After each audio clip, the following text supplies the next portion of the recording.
this could be us. So back to what I was saying. Could be us.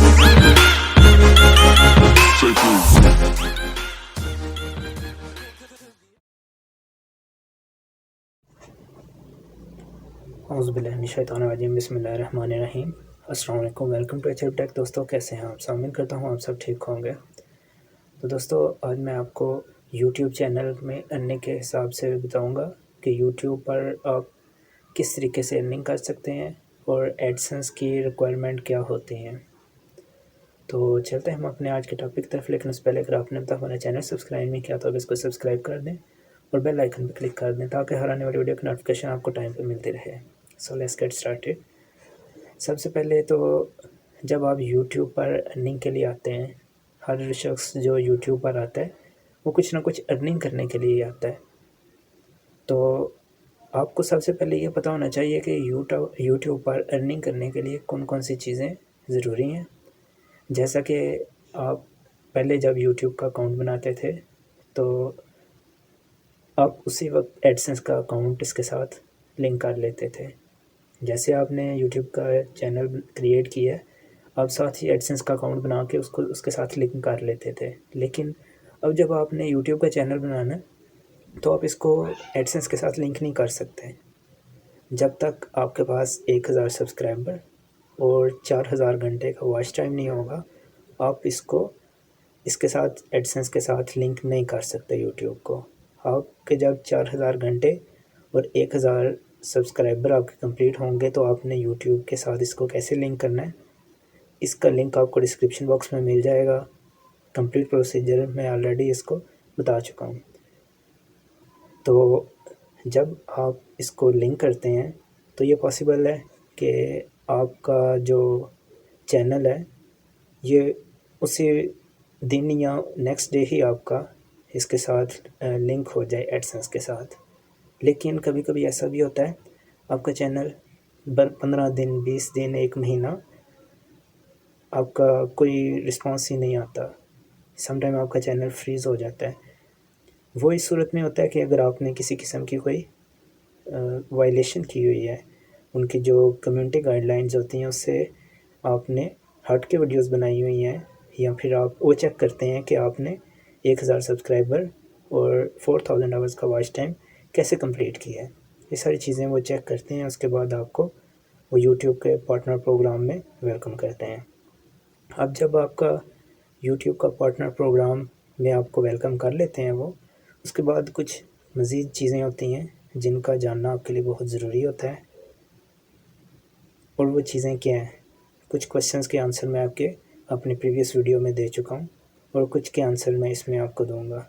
अच्छा, कुछ लोगों का ये क्वेश्चन है कि जब हम यूट्यूब पर अपना डेली रेवेन्यू चेक करते हैं, फॉर एग्ज़ाम्पल आज मैंने अपना रेवेन्यू चेक किया तो मेरा $9 है, कल चेक किया कल $10 है।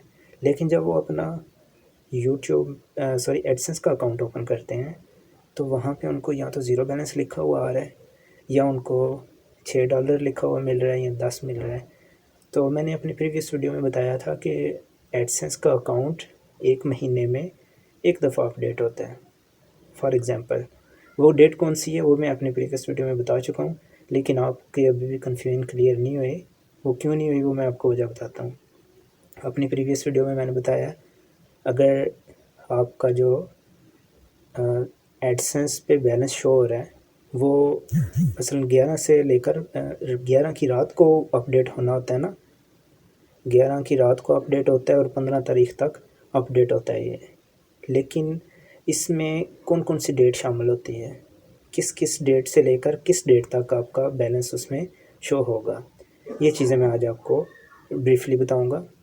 जैसा कि आपका रेवेन्यू अगर $10 शो हो रहा है और $10 शो हो रहा है, लेकिन आपने जब एडसेंस का अकाउंट का बैलेंस चेक किया तो इसमें अपडेट होने के बाद यानी 15 तारीख के बाद आपका अपडेट हुआ, लेकिन ये फिर भी आपका अगर उधर रेवेन्यू $10 है, इधर आपका $6 शो हो रहा है। इसका रीज़न क्या है? इसका रीज़न ये है कि ये जो अभी आपका एडसेंस में शो हो रहा है बैलेंस, ये आपका 1 तारीख से लेकर 30 तारीख तक इसमें शामिल है। फॉर एग्ज़ाम्पल आज की अगर बात की जाए तो आज नवंबर की 12 तारीख है। अब जो इस मंथ जिनका बैलेंस अपडेट होगा उसमें कौन सी तारीख से लेकर कौन सी तारीख तक शामिल है उनका बैलेंस। 1 तारीख से लेकर 30 अक्टूबर तक उनका बैलेंस शामिल है। जैसा कि अब सवाल ये है कि अपडेट ये 12 तारीख को हो रहा है, लेकिन इसमें जो डेट में बैलेंस शामिल है ये 1 तारीख से लेकर 30 अक्टूबर तक है। तो 1 तारीख से लेकर 11 नवंबर तक का जो आपका रेवेन्यू है वो किधर गया। तो ये आपका नेक्स्ट मंथ जो कि दिसंबर की 11 तारीख 11 रात 12 बजे के बाद से लेकर 15 तारीख तक जो आपका अपडेट होगा उसमें आपका ये शामिल होगा नवंबर का। तो अब आपका जो बैलेंस है, आपने जब अपने पिन वेरिफिकेशन के लिए अप्लाई करना होता है, आपका एक और क्वेश्चन है कि यूट्यूब पर आपका जो रेवेन्यू $10 शो हो रहा है, तो क्या आप इसको अप्लाई कर सकते हैं पिन वेरिफिकेशन के लिए या आइडेंटिफिकेशन कर सकते हैं। तो उसका आंसर ये है कि आप इसको हरगिज़ नहीं कर सकते। क्यों नहीं कर सकते?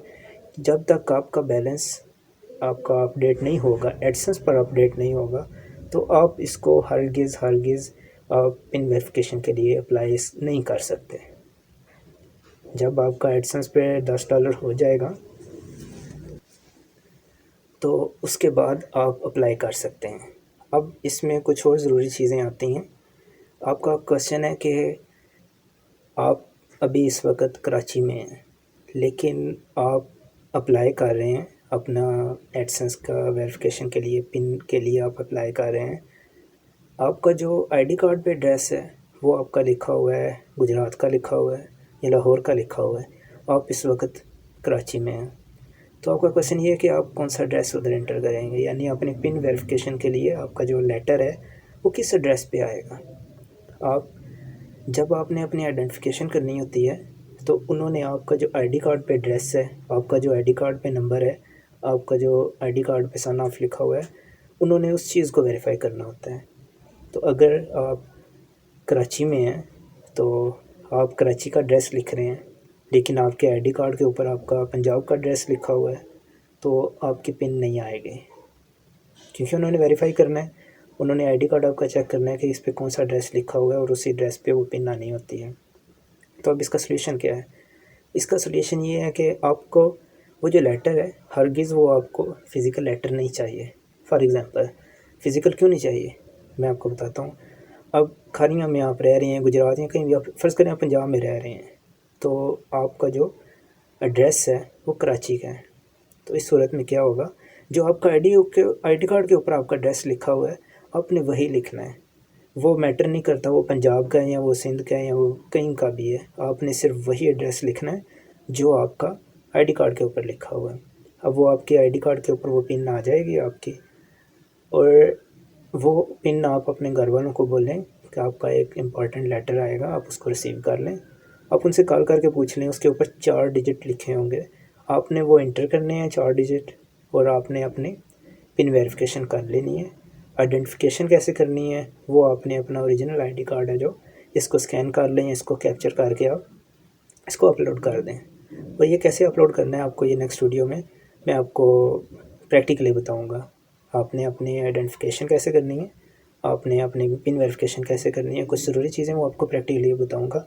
लेकिन अभी कुछ क्वेश्चन से मैं उन क्वेश्चन का आंसर आपको मैं कर रहा हूँ। तो क्योंकि आपको मैंने पिछली वीडियो में भी बताया है, लेकिन इसको थोड़ा ब्रीफली बताना पड़ेगा आपको, तब आपको इस चीज़ की समझ आएगी। तो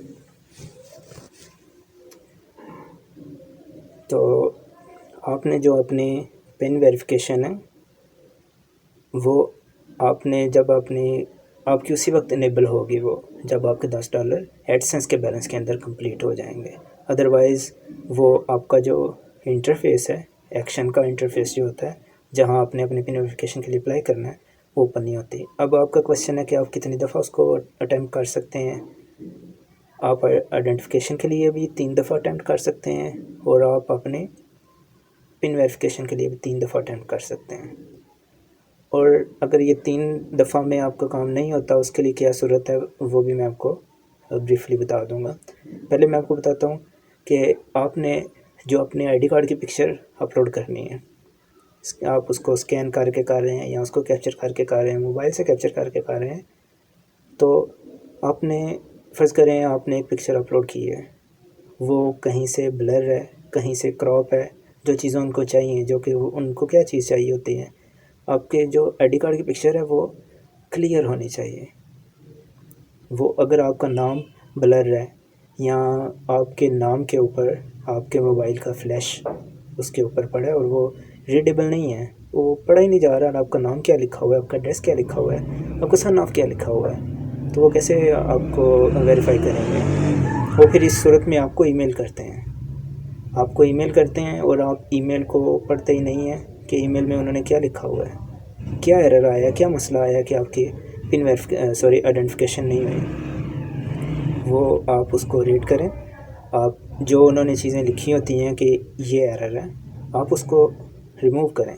लेकिन आप क्या करते हैं, आप वही पिक्चर उठाते हैं, वही दोबारा अपलोड कर देते हैं। दूसरी दफ़ा भी यही करते हैं, तीसरी दफ़ा भी आप यही करते हैं। आपके 3 चांस हैं, वो 3 चांस आपके फिर ख़त्म हो जाते हैं। उस सूरत में फिर आपने क्या करना होता है, आपने फिर डायरेक्ट यूट्यूब की टीम से कॉन्टैक्ट करना होता है। आपने एडसेंस का जो इंटरफेस है उसको लीव कर देना होता है, आपने डायरेक्ट यूट्यूब की टीम से कॉन्टैक्ट करना होता है। तो इस सूरत में आपने फिर आप उसको रीड करें, ईमेल वो भेजते हैं, आपको बताते हैं कि आपका क्या प्रॉब्लम आ रही है, क्यों आपका वेरीफाई नहीं हो रहा। आप वो ईमेल को ब्रीफली पढ़ा करें, अगर आपको फिर भी कोई प्रॉब्लम हो आप उसका स्क्रीनशॉट मेरे साथ शेयर कर दिया करें, मैं आपको बता दूंगा क्या प्रॉब्लम है। और सम टाइम ऐसा होता है कि जब आप अपने यूट्यूब के अकाउंट को उसके साथ लिंक करते हैं तो वो एरर देता है, कोई ना कोई एरर किस किस्म का देता है कि आपको या तो वो पेंडिंग पे रख देता है। मेरा उन्होंने क्या एरर दिया था, मेरा उन्होंने दिया था कि मेरा कंटेंट है जो वो कंटेंट यूट्यूब के पॉलिसीज़ के साथ मेट नहीं कर रहा था। और वो कैसा कंटेंट था जो उसके साथ मेट नहीं कर रहा था? फ्री सॉफ्टवेयर प्रोवाइड करना। मैं फ्री सॉफ्टवेयर प्रोवाइड कर रहा था एडोब इलस्ट्रेटर के, adobe Photoshop, adobe InDesign, free software में। एक तो होता है कि आप तरीका बताएं, आप कौन सी वेबसाइट से आपको फ्री सॉफ्टवेयर मिलेगा, और तरीका बताएं। ये मेरा पर्सनल एक्सपीरियंस है, मैं आपके साथ शेयर कर रहा हूँ। मेरा स्ट्राइक भी आया था, 3 स्ट्राइक आए हैं आपके चैनल पे, तो आपका चैनल बंद हो सकता है। तो मेरी चैनल पे एक स्ट्राइक आई थी, और वो कौन सी आई थी वो मैं आपके साथ शेयर करता हूँ, ताकि आपके साथ इस तरह की कोई प्रॉब्लम ना आए। तो मैंने क्या किया था, मैंने जो मेरे पास फ्री सॉफ्टवेयर पड़े थे मैंने उनको अपनी जीमेल ड्राइव में सेव कर लिया था। तो वो जो सेव किए थे तो वो मैं लोगों को फ्री प्रोवाइड कर रहा था। मतलब मेरी वीडियो जो वॉच कर रहा था, जिसको वो सॉफ्टवेयर चाहिए होता था, वो मेरे डिस्क्रिप्शन बॉक्स से उसको डाउनलोड कर लेता था और इंस्टॉल कर लेता था। बिल्कुल वो फ्री ऑफ कॉस्ट सॉफ्टवेयर मैं सबको प्रोवाइड कर रहा था। तो इसका मुझे नुकसान क्या हुआ, मेरे चैनल पे स्ट्राइक आई। और किसकी तरफ से स्ट्राइक आई? ये एडोब इलस्ट्रेटर की तरफ से स्ट्राइक आई मेरे चैनल पे। और फिर उसके बाद मुझे वो वीडियो डिलीट करनी पड़ी। वीडियो डिलीट करने का क्या नुकसान हुआ, उस वीडियो में मेरे लाइक्स थे जो वो मेरे डिलीट हो गए। कमेंट्स से वॉच टाइम अच्छा खासा मेरा उन वीडियोस पे आया हुआ था, वो सारे का सारा मेरा डिलीट हो गया। ये नुकसान हुआ। तो आपने इन चीज़ों का ख्याल रखना है, आपने स्टडी कर लेना है कि इनकी जो कम्युनिटी गाइडलाइन है वो उसमें उन्होंने किस तरह का लिखा हुआ है, किस तरह का कंटेंट आपका होना चाहिए। ये आज की डिटेल वीडियो थी एडसेंस के हवाले से।